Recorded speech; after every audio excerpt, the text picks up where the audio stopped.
Welcome to the All Jammed Up podcast presented to you by Music Never Stopped. Today is Thursday, April 24th, and today we have Mike Goodman. What are you doing, podcast for lot? Yeah. Come be on a lot podcast. Yeah, hell yeah, All Jammed Up. This dude's doing a podcast. If you want to be on some podcast, come give an interview. Hell yeah. Good morning, fools. Welcome to the All Jammed Up podcast. Today is Thursday, April 24th. I'm your host, Clint Dotson, and we have Mike Goodman today from the band Eggy. He's the bass player. You guys know him if you've seen him. Absolute all-star. I'm here in Florida for the week, so I got a new backdrop, but it's a really fun interview. We're back to with the Chloe's Corner. And, yeah, that's all I really have. Let's get right into the interview. Mike Goodman. Hey, it's happening. Everybody stay calm. What's the procedure, everyone? What's the procedure? Stay calm. Alrighty, guys. We are here with Mike Muthafunkin Goodman, right? That's me. From the band Eggy. We were supposed to do this in person last Saturday, but Mike wasn't feeling too hot, and then he had an MJ flu game on the stage. Everything seemed like a great show, though, man. Yeah, it was a lot of fun, and just sometimes being on the road gets to you a little bit, but now that I'm home, I'm feeling great. So yeah, man, those little breaks for you guys have got to be like heaven sent when you get like a couple of days off in between. I know it seems to be few and far between, but it's definitely worth it getting out there and seeing the country and seeing all the people and getting to make music. Wouldn't trade it for anything in the world. Yeah, man, it's cool too. I mean, from my point of view, it's cool traveling to see different bands. I'm sure being the guys making the music's way more fun. It like everything, it has its ups and downs, but it's the best job I could ever ask for. Yeah, cool, man. Well, I want to just kind of start from the beginning. I did a little research on you, and it seemed you were like, when did you first pick up a guitar, and was it a bass guitar that you first picked up? Yeah, so I started playing actually like the upright bass. Okay. In like the elementary school like orchestra, which was, I don't know why I really wanted to play bass, but I really did. And I'm not a big guy now, and you could imagine me at like 7, I was really small. And so my first upright bass was actually a cello. Because I was so small, and I played it like a bass until I grew into a real one. That's what I was gonna ask. Do they have like smaller upright basses for like kids? Yeah. So they come in like different sizes, like full size, 3/4, half. Okay. And eventually, I was able to get a nice half size bass by the time I was in like 5th grade or something. So when did you transition to the bass guitar? I probably around middle school, I think I picked up my first bass guitar, which was my dad's. It was just something that was like lying around the house. My dad was a musician, not professionally, but we had everything in the house: guitars, bass guitars, pianos, saxophones, flutes. Everything was just kind of lying around in the basement. And I picked up the bass guitar one day, my dad's old one, and I just kind of fell in love with the instrument. Okay. And I know from what I understood, just like listening to other podcasts that you'd been on and doing some research myself, it seems like you kind of got into the gig life at like brunch parties, cocktail hours at weddings. Is that right? Yeah, so I got like right around when I started high school, I started getting really into jazz. Okay. And I was lucky enough to find like a group of kids my age in Southern Connecticut that were all like really into playing jazz. And so we just started like booking gigs. We had like an open jam that we did every Wednesday. And my friend's dad was like kind of like our manager, agent. And he would book us for, like wedding cocktail parties or like Sunday brunches or, different things like that. charity events. Like we would play like, if some town had like a gazebo in Yeah. the like, at the community center, we would like set up there and play jazz on the Saturday afternoon. Um, and yeah, it was just really lucky to have a group of kids that were into the same thing I was. Yeah, you said you grew up in Southern Connecticut. Where in Southern Connecticut? So just outside of New Haven, I went to like a public high school in Woodbridge, Connecticut, and I also went to like an arts music high school that was downtown New Haven. Were you close to Weathersfield at all? Weathersfield is probably like 40 minutes from Okay. where I am. Weathersfield's like a little north. Gotcha. Okay. One of my best friends, college roommate, he lives in Weathersfield and Yeah. grew up there, went to school at JMU, and then he went back. He was like, I fucking love Weathersfield, man. I'm not leaving. Hey, to each their own. Yeah. I'm So definitely a New Haven kid. Okay. So Yeah, I are was you, born in New Haven. Um, Basically been there my whole life. nice. And that's where you're still at now? Yeah, Home base for you? yeah, between there and Brooklyn. Okay. Gotcha. Yeah. Now, when you say you were into jazz in high school, what kind of jazz were you into? And like Miles Davis, like who kind of got you into that? You know, it's weird. I can't quite. I think maybe just like playing in like the jazz band Mm-hmm. in like middle school, and then going to the arts high school, which was like very jazz focused. Um, it just like clicked with me, and I became very passionate with it. Yeah, like things like Miles Davis, John Coltrane, um, Sonny Rollins, like a lot of classic jazz, and then from there I found my way into like jazz fusion. Yeah. Because at a certain point I sort of put down the upright bass and was playing mostly electric. And so that's kind of what sent me down the path of like jazz fusion and stuff. But I grew up listening to the Grateful Dead, and Yeah. by the time I was, 14 or 15, like Fish was my favorite band. Okay. So I was always kind of like the weird hippie kid that like also played jazz. Had the jazz roots. Yeah. So when you were even playing these brunches and cocktail hours just as the jazz thing, did you always know that like at some point you wanted to get into that improvisation band, that jam band world? Well, I mean, God, I really thought I was going to be a jazz musician, Okay. That was like what I was studying for. It's what I went to college for. And it kind of like a natural path, between like the jazz stuff that I was really into and I was playing all the time, and like the Fish, Grateful Dead, Assembly of Dust, Umphreys, like kind of stuff that I was listening to a lot also. Just kind of made sense. And I had like an interesting experience in college with jazz. Because like I said, I grew up with these kids that were just like my friends, and we were just like into jazz, and we thought it was the coolest thing, and we'd fucking like, we between songs, or like if we had someone sit in, like we'd go run out the back of the place and smoke pot and like be like, man, that was like so heady, like this was so sick, like that solo you played was so, like we would just like get high Yeah. and have fun. And I got to Berkeley, and they took jazz like very seriously.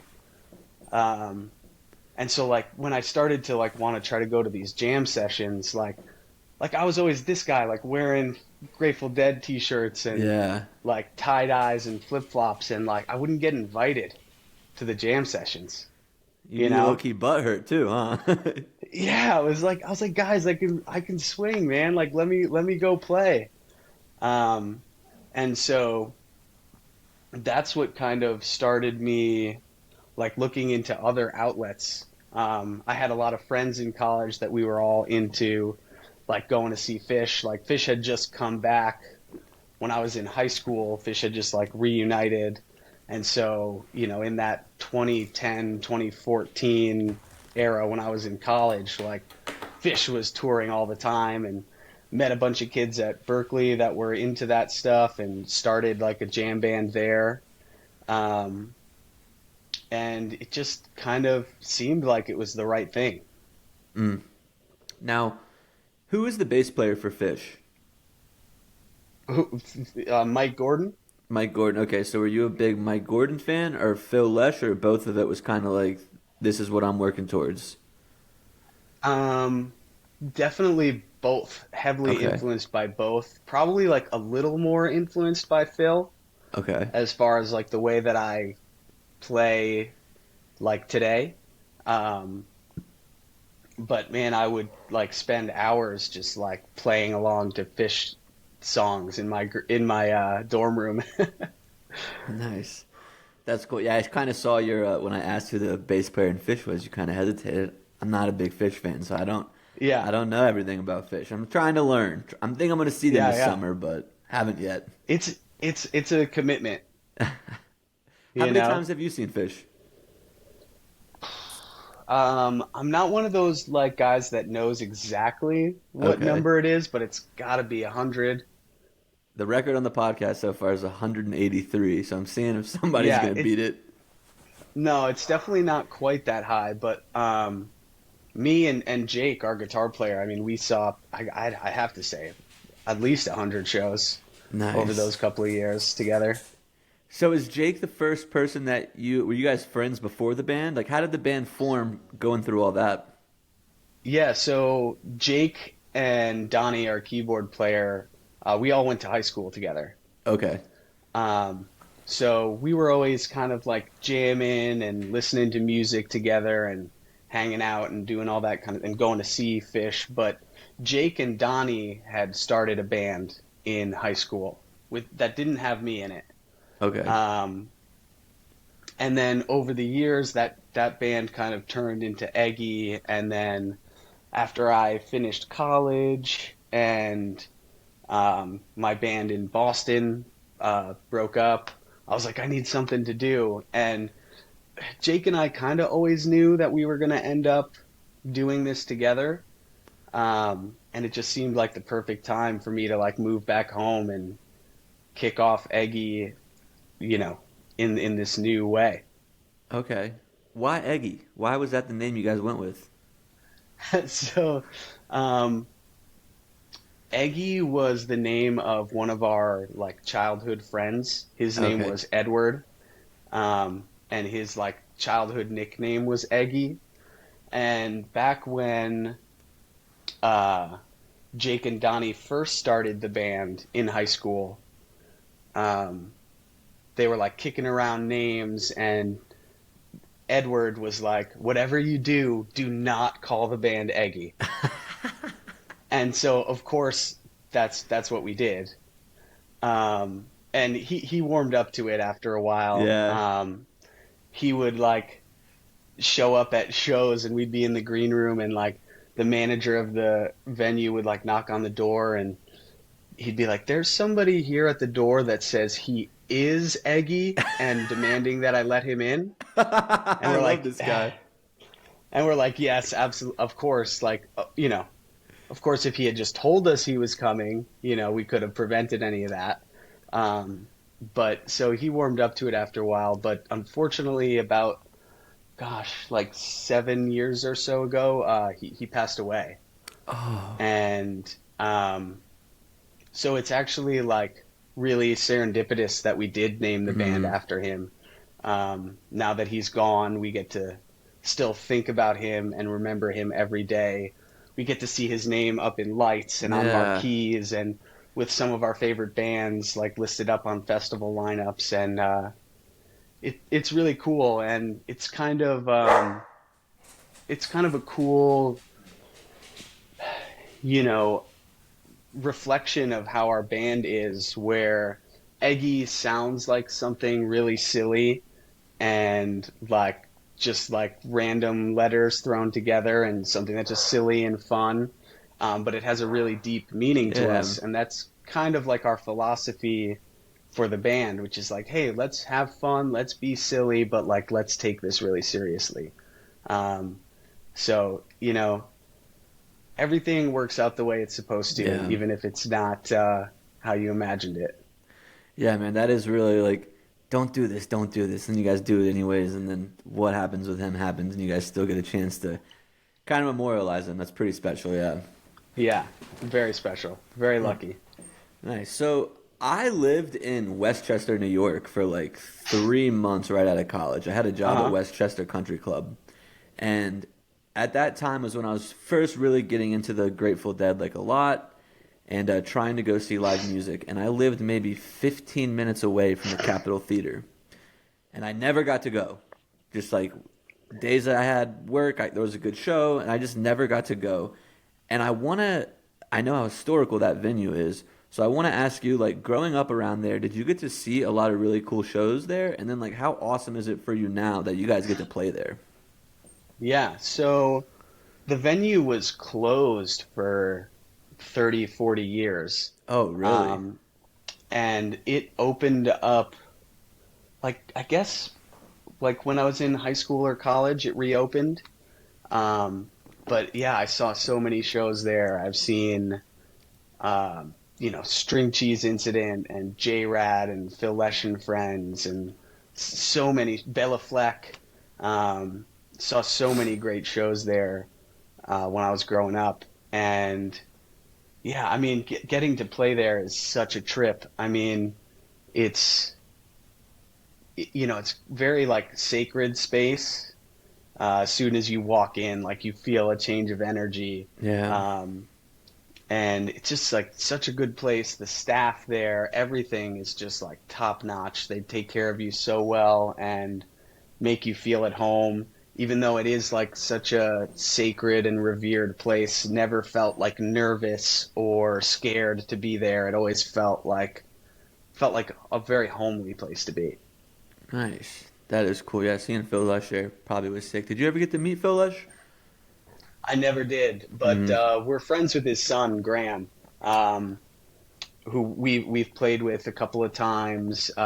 His band Midnight North we used to play with a lot, and just this past tour when we were on the West Coast in San Francisco, Graham Lesh came and sat in with us. It was really amazing, and Jake was playing one of Jerry Garcia's guitars. It was very cool. Yeah. I saw. Yeah, the other day when you guys played Cassidy, I took a picture on my Instagram and I was like, Alligator Jake bringing out the dead. Yeah.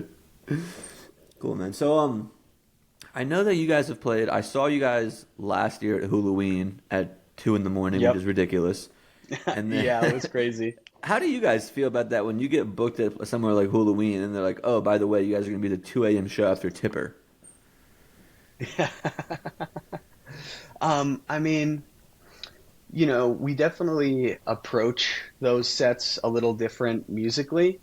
Try to, it's a little bit different than like a normal show where we can give like the full dynamic of the band.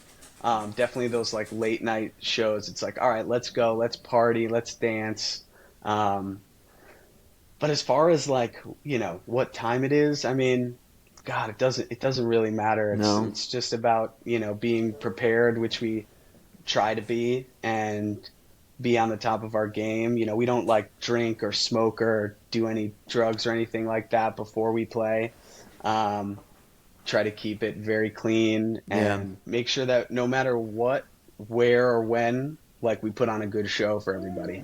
It's really important to us. Yeah. Yeah, that was so like I said, we were there and we went to Tipper, and that was my first time seeing Tipper, and I was like kind of like skeptical going into it just because like the vibe of the EDM crowd and the jam is very different. Yeah. But all my friends have been like ranting and raving about him, and I'm actually going to Tipper and Friends this weekend, so I like him. But yeah, oh yeah. I went to it and I was like, what is this about to be? And then I really liked it, and like my energy was like all the way up here, and like next to you guys was like that 360 like crazy rave stage. And I was like, I need to go watch Eggy and bring my heart rate down like 30 beats per minute because this has been too much. When you guys play, though, like a festival, like a big festival like Halloween, a big festival like Bonnaroo, and then you play those smaller festivals, like you guys just played the Mental Awakening one, right? Yep. What do you prefer? Do you prefer the bigger ones that are a bit rowdier, or do you prefer the intimate ones where people probably already know your music? Um, it's hard to say what's better. Hmm. It's definitely different. I think that um, playing to a crowd that maybe hasn't heard you before, kind of opens up the music in a different way. It's like, hey, let's showcase a little bit more in like a shorter period of time. Um, but it's crazy. So we did Halloween a couple of years ago, and then just a few weeks ago, we did Amp Jam, which is on the Oh yeah. same grounds Yep. as Halloween. And Halloween is like what, 30 to 50,000 people, I think it's something like crazy like 20. I that. think it's 20. Yeah, something like that. Huge. And then Amp Jam was like 4,000 people, Yeah. like in the same spot. And it was just a crazy like juxtaposition to feel the difference between like this huge festival and this really amazing intimate festival like on the Hmm. same grounds. Yeah, I'm going. I've been to Halloween like 4 times, and like I said, I'm going to Tipper this weekend, and that's at Suwannee too. And that's Yeah. going to be my first festival at Suwannee that's not Halloween. So I'm really excited for Yeah. like the more intimate, the just less people really. Like Right. those big ones can just be overwhelming sometimes. Who's on that lineup for Tipper and Friends? It's Tipper, Mindex, Audio Goblin, and there's like one other one I know. There's honestly a bunch I don't know. My buddy was like, Yeah. "I'm going to last Tipper and Friends." I was like, "Screw it, I'll go too." So, and I used to live in Florida, and I live up in Asheville now. So I was like, it'll be nice to spend the week there afterwards and get to see friends and stuff. Yeah, that's awesome. When you say festival, like certain festivals, you want to showcase more. What does showcasing more mean to the band? Like, is it play some fun covers that'll get people dancing, or is it like really take them deep on some jams? Like, what does that look like? Um, I think it's like when we're playing like we did Bonnaroo and Austin City Limits Hmm. last summer. I think it was kind of a conscious effort on our part to like maybe play some more songs. Um, Definitely not go quite as deep, like no like 20-minute jams, Yeah. that kind of thing, and maybe play a few more songs. Um, and that was like kind of our philosophy for those big festivals last summer. Um, but we also don't want to like shortchange our like Yeah. artistic vision either. So it's a balance. It's a balancing act. Yeah, trying to stay true to who you are, but trying to get a few new fans too. It's like balancing Yeah, that. Okay. yeah. So this may be a silly question to you, but I hear this word thrown around a lot in music, being in the pocket. I want to know, like, as for you, someone who's been doing improvisation music, what does in the pocket mean to you? It's that's a good question. In the pocket is it's like really feeling the groove, and for me it's like feeling really locked in with Alex, with my drummer. Hmm. And it's also sort of a flow state kind of thing. Um, it's the type of thing that the more you think about it, the less in the pocket you're going to be. Okay. Um, at least that's how I feel. And yeah, it's just about being like super locked in with the people that you're playing with. Okay. And it doesn't necessarily mean super locked into tempo. Um, it just means that you're together. Like if the tempo fluctuates, but you're all together, then you're still in the pocket. Um, and yeah, it's a very flow state, very spiritual thing. When you're really in the pocket, it's what is it? There was like some congressman way back in the day that was asked like, what is the definition of pornography, right? And he was like, I can't tell you the definition, but you know it when you When see you it. see it, okay. And I feel like that's kind of the pocket too. It's like it's hard to describe, but when you're in it, everybody knows it.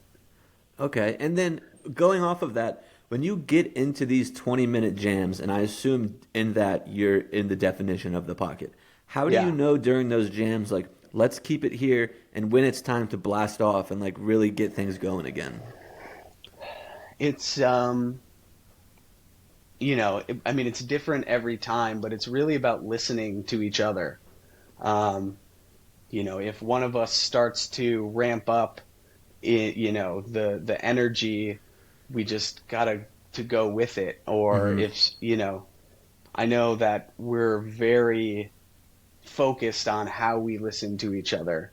Okay. And, if someone's taking it a certain direction, doing everything you can to not fight that and go with them, and also trying to tap into like this extra like spiritual level of intuition where it's like, I want to try to be not one step ahead of everybody else, but one step ahead of where we all are. Yeah. And kind of feeling like, okay, this jam is going to go into like raging into a peak, or we're going to kind of just chill here for a while.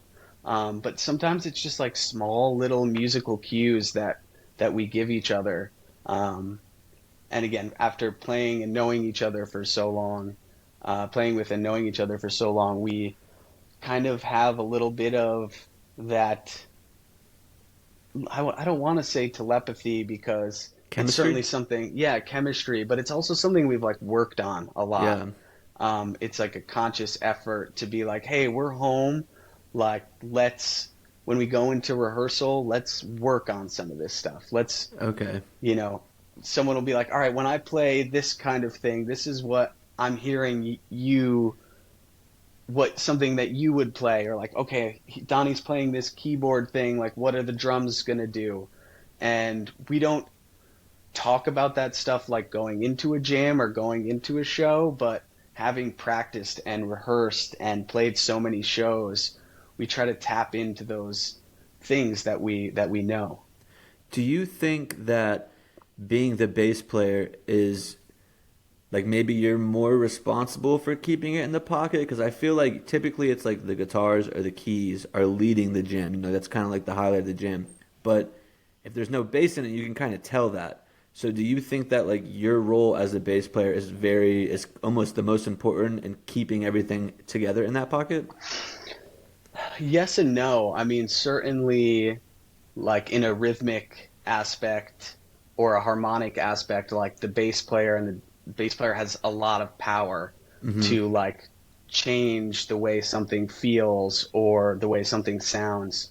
But I like to think that, at least with us, that we're like fairly democratic about the whole process. If Jake starts bringing in a groove on guitar, like locking into his groove is just as important as me like deciding to, repeat this same bass line over and over again. Yeah. So on one hand, yes, the bass is totally the link between the rhythm of the drums and the harmonic aspect of the guitars and keyboards. But as a band, I think we all try to feel just as responsible for every aspect of the music, especially in a jam. Okay. Gotcha. That's Pocket Talk with Clint and Mike. Cool, man. Yeah, my buddy kind of was like, I want you to ask him about the pocket because these guys seem to really know when to keep it there and when to blast off. And I was like, I don't really know what any of that means, so I'm gonna have to start with that one first. Yeah. So I want to talk about the festival that you guys just did. I don't know, it was in Florida with My Morning Jacket. Yeah. Yeah, One big holiday. Okay, that's what it's called. Yeah. Was that just on the beach? Like, we played 2 sets that day, and one was like literally on like a tiny little stage, like in the middle of the beach. yeah, it looked crazy. Yeah, it was really fun. I got sunburned to all hell. I'm like still peeling. I'm so white that like the sun just roasted me. Toasted you guys. Yeah. Tell me about that silent disco, because that's, you see the silent discos on like DJs, and that seems easy to do. Yeah. But like, was that a difficult thing with a live band? Like, and was it difficult for you guys to play that? I would imagine the energy's got to be a little different. The energy is certainly a little bit different. The sound is certainly different, and just like not having our amps on stage, and like feeling those vibrations. But Alex, he had like an electronic drum kit, that had all these like cool sounds, and as soon as we like plugged in and started playing, we were like, okay, like this This is can gonna work. work. This is Yeah. gonna be different, but this is gonna work, and we're gonna have fun with this. Nice. So you, It was definitely weird during sound check to like take out my in-ears and like hear nothing. It was like Yeah. super funny. I pulled out my in-ears and I just started laughing. I was like, "What the?" You just hear like the click of Alex's drums. It was so funny. Yeah. That is funny. That's funny. So on Saturday, you guys played the Asheville show, crushed it. Yeah. That was my mom's. So my birthday was last Thursday, so she always comes up the weekend Happy after. birthday. Thank you. To like celebrate my birthday with me or whatever. And I was like, well, there's an Eggy show, and I'm going, and if you want to come hang out, you got to come to the show. She was like, all right, fine, we'll go. And then you guys played the Pink Parrot? Was it Big Yellow Taxi? Oh yeah. And she was so stoked. She was like, I know this one. I know this one. So thank Well, you I'm guys glad. for playing a song that she knew. Of course, our pleasure. But when it comes to covering songs, is there like how does that work with the band? Does someone someone brings it and they're like, we could try this one, or is there specific covers? I just kind of want to hear about covers and how those get into the set list. Yeah, so I mean, a lot of it comes with, someone hears a song, like if it's a newer song, um, not like a classic rock kind of thing. Like someone will be like, "Hey, like I heard this song, like let's listen to it and see how we can, adapt this to our setup." I think the most fun thing about covers is like taking a song that everybody knows and trying to do something different with it, rather than just trying to play it exactly how it was on the record that everybody is familiar with. But a lot of our covers come from like us being like classic rock Yeah. fans our whole life. We play a lot of Crosby, Stills, and Nash. That was like all music that we grew up on. So it was like important and easy for us to like slip into those kinds of things. Okay. But really, it's just like, hey, I like this song. Like, let's try it out. And so many more covers get tried out than ever make it to the stage. Like, we'll start playing a song and be like, I Not thought it. this would work, but it's not working. Or we try to play it a certain way, and it's like, all right, this needs something else. Like, play a different drum beat or play a different bass groove. Like, let's try to rework this and make it fit. Yeah, that Barracuda one you guys do I like that one. It's probably fun for you Oh, too. yeah. Oh, it's such a fun song. Yeah. That's like I remember playing like Guitar Hero 3 and dun, dun, dun, dun, dun, dun. I just thought it was so fun. Yeah, it's so that like gallop, Yeah, it's a good way. like It's a horse good way to gallop. put it. Yeah. All the touring that you guys do, I know it's kind of got to be hard to see a lot of music unless it's, someone you're playing with. What shows have you seen recently that are shows that are kind of on your docket to see that are really looking forward to, or really enjoyed recently? Yeah, it's totally it's definitely hard to see music being on tour so often. But like right now, if I have the urge to go see a show, like I don't know, I'm trying to maybe see something that's like either like out of my comfort zone or something that's like different than like a jam band or a rock Yeah. band. Like going to see things like Steely Dan or which I've seen Steely Dan like a dozen times probably, but Yeah, you said out of your comfort zone. What would be a band that would put you out of your comfort zone? or like maybe trying to go see like a pop artist, like Okay. even if it's not something that like I put on every day, but like man, like I would love to go see like Beyonce, Yeah. like just to see something with like a full level of production, Yeah.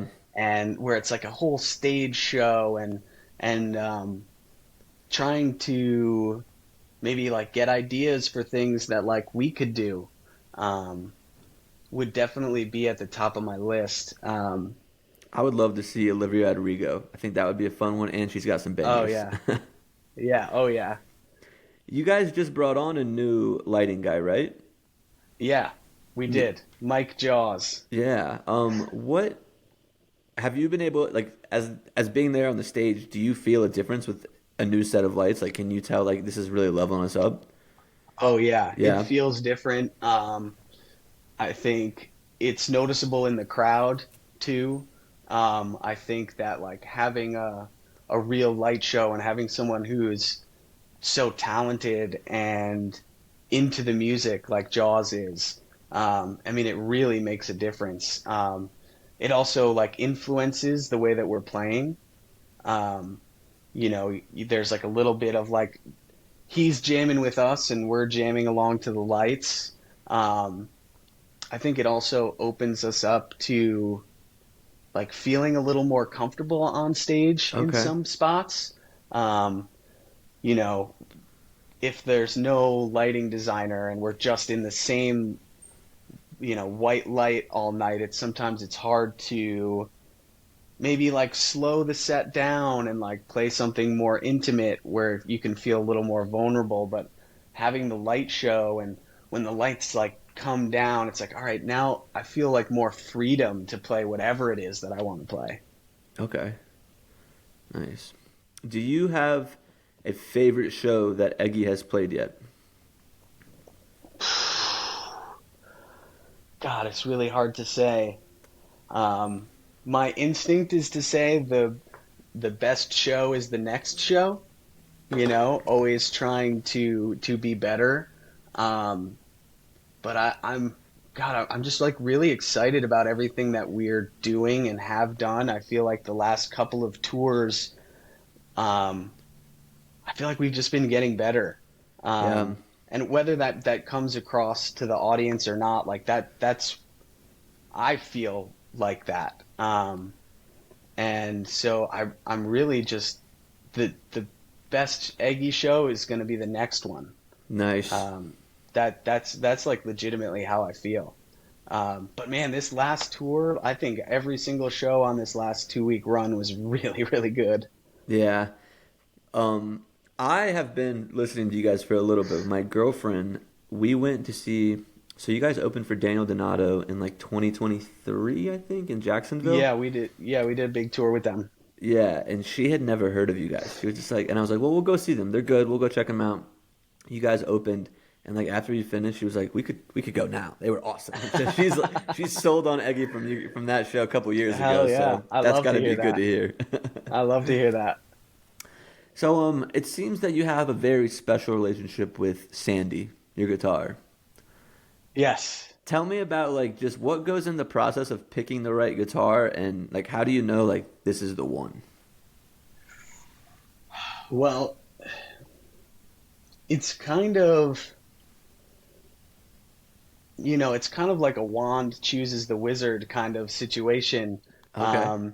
I'd been playing a different guitar company I was playing for years. I had playing the same guitar from the same company since I was 14, up until like 2 years ago. And I was just like, as you get older and you mature, like you start to hear a different ideal sound in your head.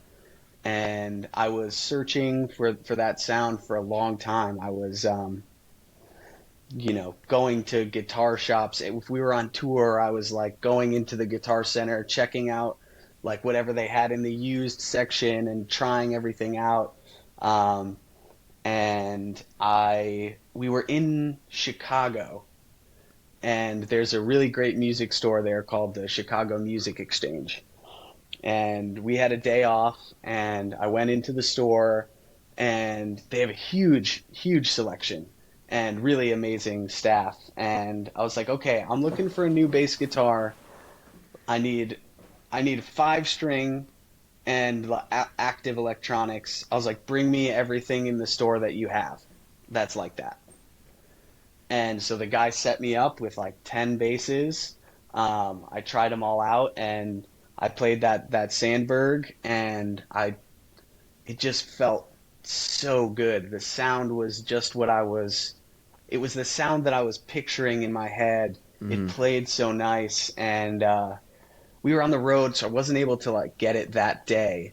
But as soon as I got home from tour, I called the guy up, and I was like, "Hey, is that bass still there?" And he was like, "Yep." I was like, "All right, send it." Hell yeah. Yeah. And you said 5 strings. Is 5 strings normal for a bass? I would say most are 4 strings. Okay. But I've been playing a 5 string, like the first, like, so I said I like my first bass guitar was my dad's, that I played, but the first one that like I bought for myself was a 5 string. So I've been playing a 5 string bass since, I was 14, 13 probably. Okay. Gotcha. So it's just Yeah, it's just what I'm I used thought to. they were 4, so I was like 5. I don't know. Yeah. All right, man. Well, we're coming up here at the end, but I want to end with not a music question, but you're a New Haven guy through and through, it seems. Who has better Yep. pizza, New Haven or New York? Better. New Haven is better. Like, if you put the best New York pizza against one of our New Haven places, I would say hands down New Haven is better. But I will say you have more like access to good pizza in New York. Okay. That makes Like you sense. could go to a dollar slice shop and get like a good slice of pizza anywhere in New York. But if I was to say what's the best, it certainly is New Haven. And what Sally's is the and best? Pepe's. What is the best pizza in New Haven? Sally's and Pepe's are fighting for the lead. Okay. I sometimes I've gone to Sally's and been like, this is the best pizza I've ever had, and then, a couple weeks later, a month later, I'll go to Pepe's. I'm like, no, wait, this one is better, and I've been flip-flopping back and forth my whole life as to which one is better. But if I had to pick, I would say that the cheese pizza is best at Sally's, but you gotta get the white clam pizza at Pepe's. It's the best pizza I've ever had. Clams? Clams, baby. That's New Haven. White clam. Really? Yeah, that's our thing. Have you seen that video of that little kid? He's like, I'm a clam guy. I just like clams. I haven't seen that. I'm gonna That's Photoshop what your everyone face. that's what everybody that's what all of us in New Haven pizza people are. We're clam guys. Is Colony Grill, is that New Haven? It's a different style. Okay. Colony is a different style. It's not quite New Haven style, but it is really good. Yeah, when I lived up in New York in Westchester, I had buddies that would be like, we're going to Colony today. And then when I lived in Florida, they actually opened one in St. Pete when I was down there, so I'd go down there every now and nice. then. But it wasn't the same. Chris it wasn't Drury, the same as that's Chris Drury's spot. You know Chris Drury, you a hockey fan? Is that the Devils guy? He was like on the Avalanche and the Rangers. Avalanche. Okay. Yeah, he was the captain for the Avalanche and for the Rangers for a long time. He opened up those spots. Oh, okay. He's a local guy. I used to play like NHL Hits, the one where you could just fight all the time, and I was always the Avalanche, and I feel like I remember that name. He was on there. Nice.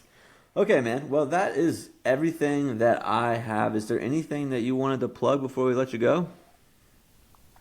Well, we have 2 big shows coming up next week in Philly and New York, kind of like hometown big shows. Man, if anybody wants to come out, we'd love to see you. Nice. I don't know if this will be out by the time that show happened already, but Okay, all right. hopefully they're there Should I try again? retroactively. Should I try again? Yeah, do something else. All right. Fuck it. Okay, cool. Come see Eggy. Check out our website. We'll be everywhere eventually. Perfect. Well, Mike, thanks so much, man. I'm glad we got to find some time and do this. This is awesome. Of course, Clint. Thank you so much. I had a lot of fun. You just got jammed. Welcome back, everybody, from that interview with Mike from Eggy. Chloe and I are back in the great state of Florida. Sunshine State, we love it. We got tipped this weekend at Tipper and Friends, and decided to spend the week here in Florida to catch up with some friends and family and do some interviews for you guys. But we're back with an extra long Chloe's Corner this week since we missed last week's, but we're here. I've got 2 weeks of topics. 2 weeks? Where do we start then? 2 weeks. Well, we start with the second half of that new Billy album. Oh, the one at the... Live at the Legion. Yeah. I only have 2 notes for this. Traveling Man, that was my new favorite. I just say, Traveling Man, new favorite, like it, good vibes. Okay. So, that's one. And then you said that your favorite was Mary of the Wild Moor. Yeah. That is a very beautiful one. Yeah, I that's liked a that good one. I haven't even listened to that again since the one time I listened to it. Truthfully, I haven't either. I think 1 or 2 of them have come on through my shuffle. I don't listen to music as often as I think normal people do. Normal people that are into music. Because well, first off, I never drive when me and you go anywhere. Yeah. You're always the driver, and in our house, the driver gets the aux. It's only fair. So it's just a constant stream of Clint's music all the time. And I've been listening to a lot of just Billy shows on Nugs since he's been lots touring. of Nugs. So usually when I drive, I do a lot of it in silence, which I know is a weird Crazy move. Yeah, I know that's an odd one. I like the sounds of my surroundings. Of like trucks passing you by and stuff? I'm also just not very good at like paying attention. To music or just things in Just in general? general. I can attest to that. And I already know that I'm not a good driver, so as much focus as I could put on the road is probably what's best for me. Yeah, that is. Chloe is. I'm already decided I'm gonna die probably in the passenger seat one day when she's driving. Everyone meet Baxter. This is my parents' new middle child that replaced me. Yeah, that might be how it goes. But the nice thing is, if you go, more than likely that means me too, because we both wear our seatbelts. So if the crash is bad enough that you go, I'm probably gone too. Well, what's gonna happen is you're just gonna slam into the back of another car because you're so close to them. Some of them have bumper stickers I like to read. I was don't. pretty funny. I'm really bad at depth perception. I have very bad I have bad sense of timing. I can't tell distance, can't tell height, can't tell weight, can't tell any of it. I'm bad at making assumptions or judging off of those assumptions. That's the way it goes sometimes, though. That's why I drive. Yeah. Yeah, so I don't do a lot of it. So I don't listen to a lot of music, truthfully, throughout the days. Sometimes on my drives home from work, if I have a bad day, I'll listen to nice music and sing along.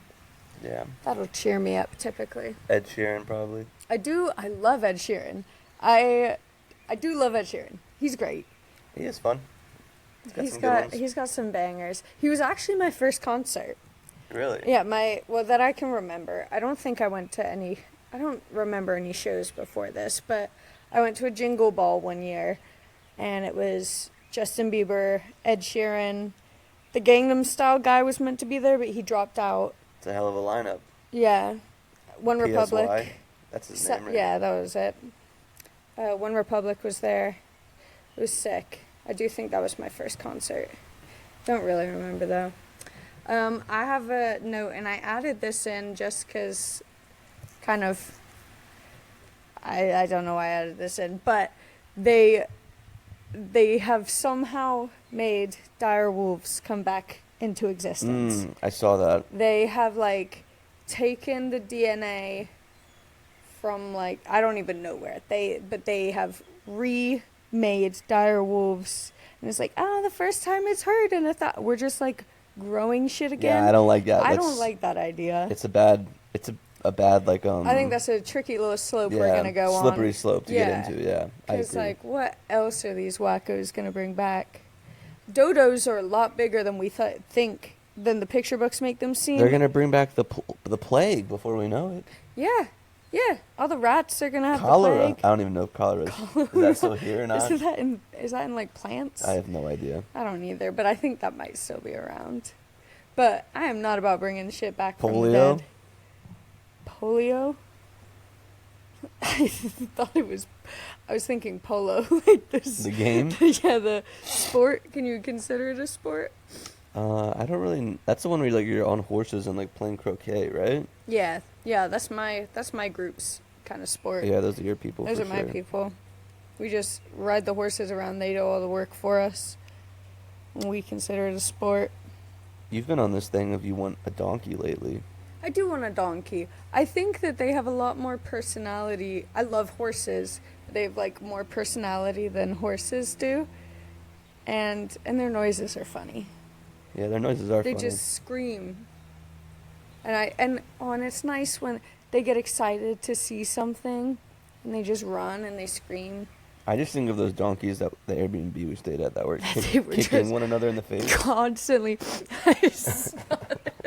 I'm the sick one here, not you. They just constantly were beating each other up, and They kicked the shit out of each other. they were all just trying to have sex with that one. Yeah. I didn't like that. Constant fornication and kicking. That was unconsented fornication. Early in the morning, too. Poor girl couldn't even get out of her den. Didn't even brush her teeth yet. Already going straight for the money shot. Already been forced upon. Hate it. But donkeys are cute. I do have a new thing. So You gotta talk into it. Not to the side of it. I am talking. Look at this. You were just Look like at this. you were just had it like this. Okay, because I'm tangled. Tangled up in blue. So we had a couple shows we went to in the last 2 weeks. Mm-hmm. We saw Eggy. And Shouts out Eggy. big Shouts out shouts out Mike to from Eggy. Eggy. Fun interview. So Now you guys know about the pocket. I didn't know. that was an incredible show. It was also Clint's mom was in town, so it was Clint's mom's first jam show. And they played one song she knew, and she got very excited for that one song. Big Yellow Taxi. Yes. Joni Mitchell. Not counting crows. Sorry, guys. Like we said before, we don't fact check often Yeah. in things. But that was a super, super, super fun show. I'd been wanting to see them again since we saw them in Jacksonville. Because we saw them at Hula, but really for only like 25 minutes, maybe. Yeah. Because we were doing a lot of running back and forth and energy switches. But I'd been dying to see them again, and they blew it out the water, as I know that they always do. They've been high on my listen list lately. And then we saw another band, Houseplant. We hadn't heard of them before. Our friend Cooper, Shouts out Coop. they're like everyone there is from his hometown, so he like knows this band. His friend is the keyboard player. So we were like, yeah, like we have no other plans. We'll come check it out. Turned out to be a super fun show. They were really incredible. Clint went off the walls second set. I had Lost my his dancing mind. boots on. Lost his mind and his shoes. The only thing I got... At least I wasn't like Cooper, taking off my shoes. Cooper was wearing hiking boots and socks, and he saw Clint chuck off his Birkenstocks, and all Cooper wanted to do was be like Clint, and that man... Took him like 3 minutes to get his shoes off. blasted 10 out of 10 drunk is just bent over middle of the dance floor taking off his hiking boots and his socks. He finally got it. He was swinging his socks around. He's the man. That was so funny. What a king. Creature That was Cooper. hilarious. And then just sits down again in the middle of the dance floor to put them back on. That's another 10-minute ordeal. Bouncer comes over. He's like, is your buddy good? We're like, yeah, we got him. I was like, yeah, it's going to be great, leave right? Him, leave him alone. He's having the time of his life. Look Live at him. and let live, Mr. Bouncer. All he wanted was to shake his ass, and boy, did he. I will say, you said it, we have a kind of interesting take/opinion. Jimmy Law to possibly replace Bob Weir in Dead & Co. No, This okay. is an opinion. No, I just said that one day Bob Weir is gonna stop being the guitar player for Dead & Co. Yes. And they're gonna, I would imagine, I read something online that John Mayer like has some kind of majority ownership in Dead & Co. Again, I don't know if that's true. I just read that. And if that is the case, I would imagine John Mayer is going to want to keep it going with a new set of musicians. And I think that Jimmy Law would be a cool person. He's like, you know, he's been into the Dead for a while, based like on an interview. He's been around his whole life, kind of. Yeah. He's a super talented guitarist, almost to the point of like being a prodigy. And I think that would be something cool. That would be Or somebody cool to take that position. That would be super awesome. But I'm sure there's somebody who's way more qualified and way like seasoned in the Dead community that would get it. But I just think that someone like Jimmy Law would be cool. It's fun to dream. It's It fun is, to have yeah. dreams about it. I think that would be super sick. I think if you put John Mayer and Jimmy Law together on a stage, that you could definitely make a bit of magic. That's a pretty sick idea. Yeah, and like Jimmy's not really the front guy for Dogs, so I don't think he would like need to be that. And he could. I don't know. That's just my thought. I'll ask him. Just maybe a fun little idea. Just I can ask fun... him tomorrow when we see them. Yeah, that's true. Yeah. That's true. We will be seeing them Friday. I'm very excited for that Me as too. well. Yeah, I'm super excited. Especially at Janice. I love that venue. So Yeah, it'll because be the sick. last time we saw them was in Tampa. Yes, at Crowbar. And then I think we saw him at a festival. Did we not? We No, maybe probably not. Did. I don't know, but I am excited for Friday. That's gonna be fun. I got a recommendation the other day, and I'm sending out audition tapes to be bands next Donna Jean. This is your fault, B. B. This is your fault, B. B, this one's for you. The top recommendation so far is Wolf. I will be dancing on stage with the boys from Wolf, and belting my little heart out.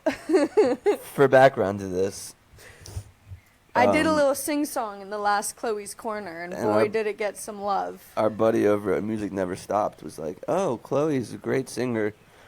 I'm gonna go on the side that he was joking. He was making a joke. No, he was being very serious. Nah, I don't know. No, because he doubled down. He said, "No, really." Clinton doesn't like my singing. So I've come around. I've come around on Come it. around. I'll change my mind. I'll go back to not being good. That quickly, you can change it. Clint's never been too big of a fan of my singing. Lately, I've find- been coming around. You've had a few good things here and there. Sometimes the girl can sing. We can move on to our weekend this weekend. We went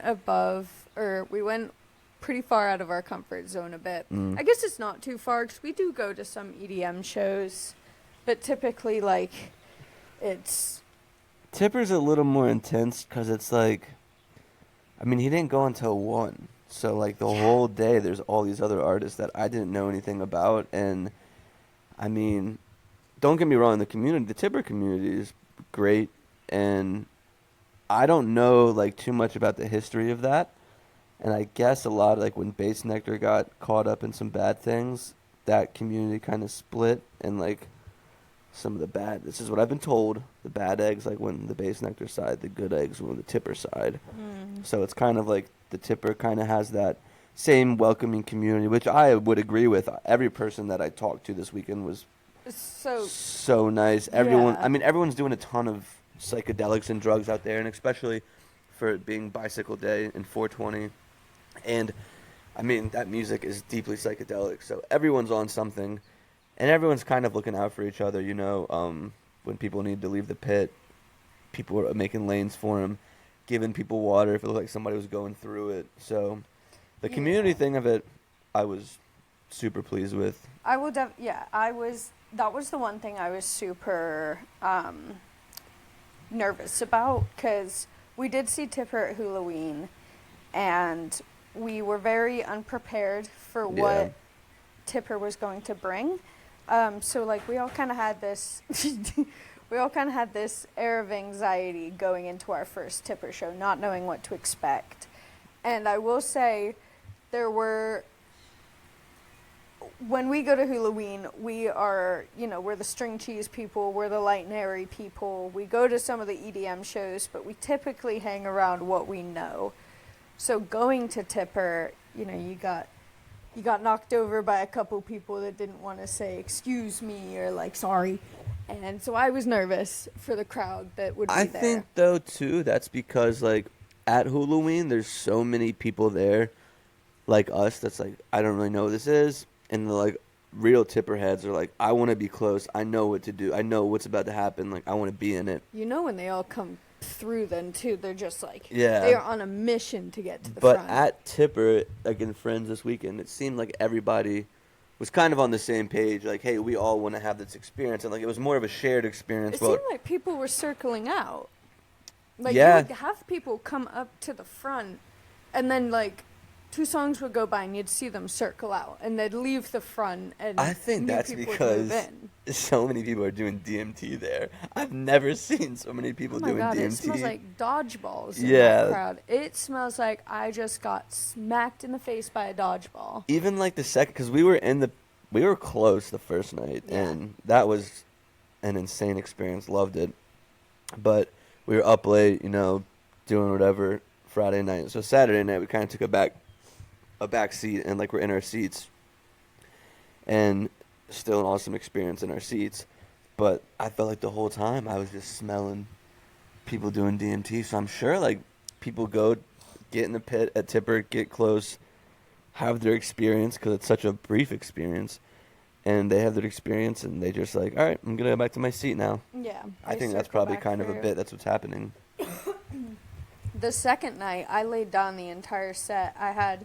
We were up on the hill, and I had a gap between 2 guys in the seats in front of us, and I could see the entire thing the whole time, no matter what way I laid. I'm a side sleeper, so I went from one side to the next, and I could see everything the entire time, and it was awesome. I didn't even need to sit up.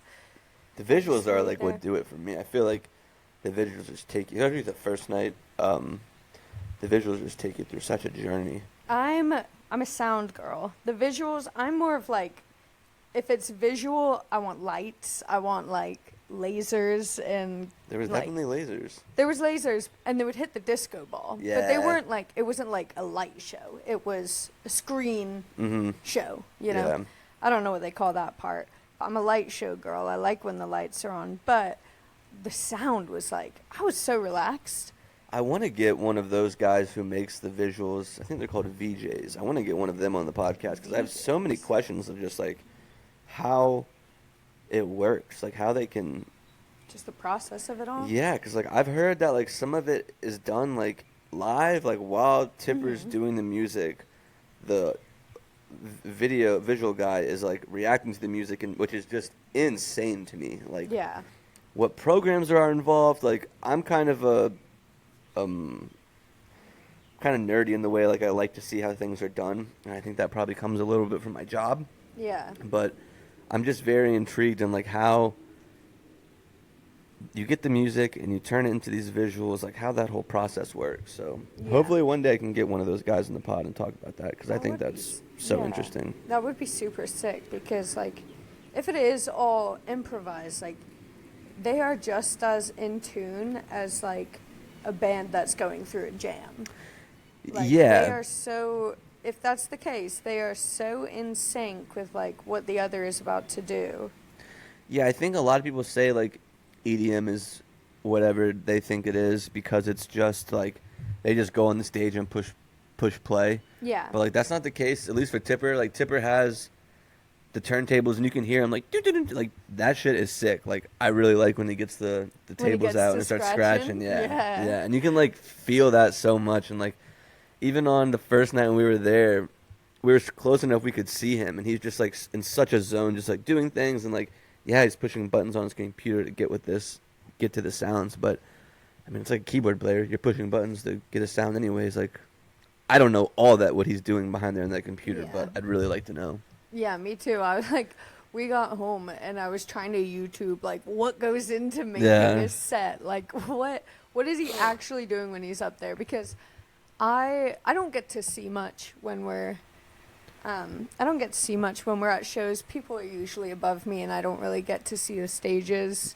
So I didn't see Mr. Dave up there. I didn't see what he was You doing. didn't see him at all? He is No. dialed the fuck in up there. It's crazy. I saw, I think there was one part the first night when there was one time where I got to see him. Someone in front of me moved for a second. But then other than that, I never saw his person. Yeah. So I want to know all his buttons. I want to take a look at the boards. Well, he doesn't from what I'm gathering, I'm still learning more about Tipper, but he doesn't do interviews. He doesn't really do anything. He just pops out and plays shows. Like, he doesn't have social media, and everything's done through like Facebook for his curated events. Which is so crazy. I like it though. That is like the thing too. Like, if he did interviews and like had this online presence, we probably wouldn't be as interested in it. But it's That like is true. the It's allure like of the like allure of- why not? Like, what's going on? Yeah, like what is he? And I guess one of his early interviews, like, he did say like they were like, what kind of feeling do you like want to feel or whatever? And he was like, that's not for me to decide. Yeah. He was like, this is a totally selfish thing that I'm doing. He was like, no matter what happens, I'm going to continue to make this. And if the people perceive it well, great. If they don't, I don't really care. Yeah. He's like, I'm not doing it with a goal of making you feel a certain way. That's up to you. This is like what I want to put out, and Yeah. whatever you get from it is on you. Yeah, and I think that's cool because, like, you look at so many artists, like, I guess I like to think of, like Jerry Garcia said, like, similar stuff to that. Like, we don't want to tell you what to feel. We want you to interpret the music your own way. Yeah. And I think that's really the right way to do art. Yeah. Yeah, that's awesome. But it was a very fun weekend. It was a good 2 weeks. Celebrated Clint's birthday. Makes me realize how much I love Suwannee, just going back to that place. Oh my god, it is so Especially nice. not for Halloween, because Halloween's, I mean, that one was big too, but I will say, every time we go there, it is so discombobulating. oh yeah. It's just so, you lose where you are so It's easily. so dark too there, and like all the extracurriculars don't make anything No, easier. but God bless for Sam. Somehow he always knows Yeah. the right way to get back to the car. Yeah, he always knows his way around. Confidently, too. He walks it so quickly. It's not even like he's looking up. I know how to get in. I think I just follow the music, but Yeah, getting in is fine. I know the way getting in, but getting out, when you gotta reverse it, when you gotta And it's, put your like, thing pitch down, flip it, black. and reverse it, it gets a little hard. I think I could have got us back the second day because I paid attention a little bit going in because I was like, just in case. Yeah. Oh, yeah, But- true. Because we didn't even know if we were gonna go to the second set. We were so exhausted. Maybe got an hour of sleep the first night. Hour sleep the first night, yeah, and then after that second night, we got another 3 hours of sleep. So Yeah, I slept for 16 hours Sunday. it's just like, Now I got Wook flu. yeah, now he's got Wook flu. I mean, the show's like, the music ends at 3. Our camp was set up right like behind a bush to a Renegade Yeah. set, it sounded like. And they played all night. They played till about 7 or 8 a.m. It's so hard to like. I mean, you just finished a Tipper set at 2 a.m. and then like, especially the first night, we talked about it for like an hour, like Yeah, just at the like what just campsite. happened, like, and then by the time you like finally calm down or like, all right, maybe we can try to go to sleep. You're still like buzzing a little bit, and then you get in the car, and then by the time you fall asleep, The sun is the rising. sun is up. and It's already hot. Yeah, so it's just It like is you're Florida. I forgot to take into account that this was Florida, and the fucking car just gets so hot. fucked. It really makes me want to go to Secret Dreams Fest, but I know. can't. Yeah, we did that. Well, yeah, there's nothing we can do about that. I'm Such is more life. excited for our festival than Yeah. any other festival. So go buy tickets, guys. It's still 2 for 1 for about a week more. We finally got people buying some tickets, so basically, it's 2 for 1 until we get back to Asheville. So if you see us back in Asheville, you're too late. you're too late. Go so buy them. get on there now. 2 for 1, guys. What a deal. 4 bands, $40. 4 bands, $40. One word. Hey. All right, we all done? Yeah. Cool. Well, guys, we Yeah. got super sick interviews coming for you next week. On Monday, we're going to have Chris Dyer, the artist. And then on Thursday, we're going to have Joey, the drummer from Dogs in a Pile. And then I'm cooking up some extra special interviews for you, too, while I'm here. So just stay tuned, but those are some good ones coming. And remember, wherever you are right now is exactly where you're supposed to be. Have a good week, guys. Come along, have a drink with me. We can talk about the world and how the world is turned so slow. Day and night I found cars they drive and planes they fly. I look into the sun and the sky, you're so bright. It's you that I have found. Oh, and I know there's not much longer now. Or if the world would just slow down.